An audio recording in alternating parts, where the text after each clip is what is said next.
urur siyaasadeedka Nasiya ayaa soo bandhigay 7 xubnood oo uga qayb gali doona doorashooyinka golaha deegaanka oo aan wali la shaacin gaar ahaan golaha deegaanka ee degmada Boorama iyagoo munaasabada lagu soo bandhigayay ay ka soo qayb galeen mas'uuliyiin sarsare oo ka socota urur siyaasadeedkaasi Nasiya oo horkacayo gudoomiyaha urur siyaasadeedkaasi Axmed Maxamed Cumar waxaanay mas'uuliyiintani kula dardaarmeen musharaxiinta 7 xubnood oo hordhaca u ah 22 musharax ay uga qayb gali doona doorashooyinka golaha deegaanka degmada Boorama urur siyaasadeedkaasi Nasiya in isbeddelka loogu baaqiyo dadweynaha ku dhaqan daafaha gobolada dalka Soomaaliland oo ay qayb ka yihiin ay dadaal dheer u muujiyaan sidii ay uga meedhalin lahaayeen gudoomiyaha gobolka Awdal ee urur siyaasadeedkaasi Nasiya Maxamed Abiib Yuusuf ayaa ku dheeraaday ahmiyadda ballaaran ee ay u leeyihiin 7 musharax oo qayb ka musharaxiinta uga qayb gali doona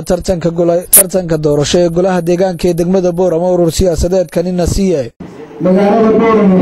oo sida magaalada Boorama kuma xidhnay aqoonsi leelo kuma xidhnay lacag iyo hay'adaha laakiin waxa ku xiran tahay in aad soo saartaan walaalayaal dadooyin iyo habarwariye maadeerayaal dad tayo leh oo wada shaqayn kara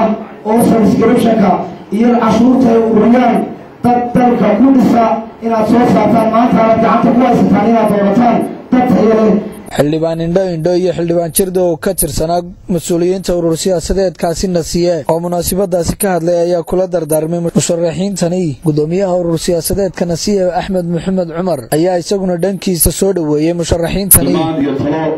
idinka ayaa isiri waana astaamaha aan marka hore uga soo dhignay shuruudaha qofka aan ku xurayno in gobol iyo degmo kasta oo loo xurayo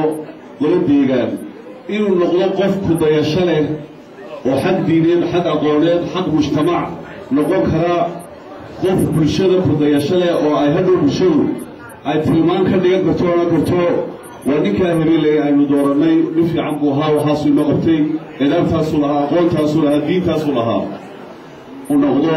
ayaa ka mid a shuruudaha aanu ku soo xulno marka horeba aanu uga dhigno saldhigga xulitaanka shuruudaha xulitaanka musharaxiinta Yuusuf Cabdiin Qurux Royal TV Boorama.